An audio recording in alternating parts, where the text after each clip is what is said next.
Yorana les bricoleurs. Hey Cali, ça va? T'as la forme? Oui, j'ai la pêche, j'ai hâte de commencer notre journée de bricolage. Ok, et ben on y va. Allez, suivez-nous.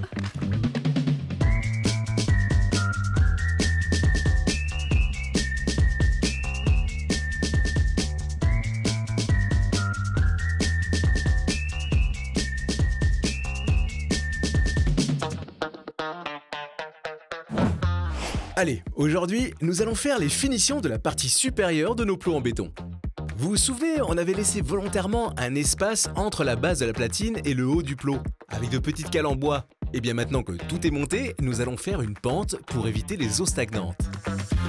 Donc pour finir notre splendide ouvrage, on va utiliser du béton. Oui, parce que le plot est lui-même en béton.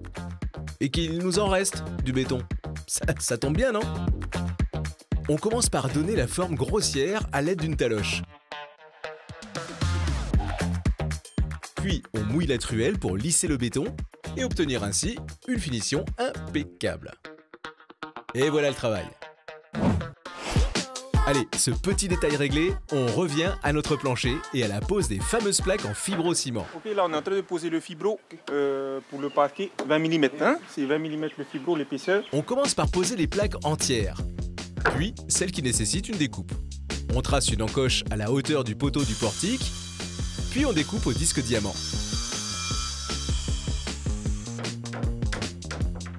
Un petit coup de meuleuse pour enlever les défauts de la coupe. Et voilà, les plaques sont parfaitement alignées. Bon bah, il n'y a plus qu'à faire pareil avec les autres. Petite astuce, on utilise un tasseau de bois pour aligner les plaques entre elles. Et oui, si vous tapez directement au marteau sur le fibrociment, bah, vous risquez de l'abîmer. Bah voilà. Ah, c'est pas terminé. Il reste des plaques. Ah oui, bah c'est qu'il est grand notre plancher quand même. Continuons avec les autres plaques alors. Ça y est, il est temps de poser la dernière plaque. Ouf! On les ajuste entre elles et voilà.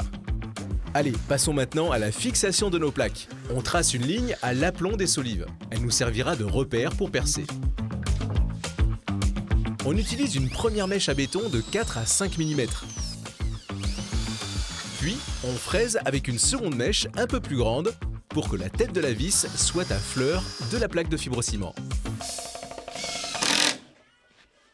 Et on continue, ainsi de suite, pour fixer toutes nos plaques.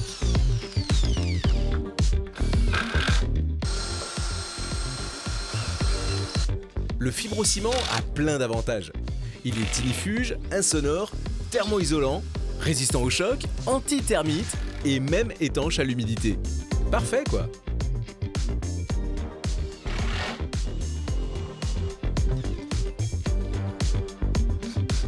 Allez, courage! Encore quelques petites vis, et voilà, c'est fini. Nickel, non? Hey! Vous êtes encore là? Bah oui, on est encore là. C'est pas fini, hein? On se voit demain. Allez, on compte sur vous. À demain. Bye!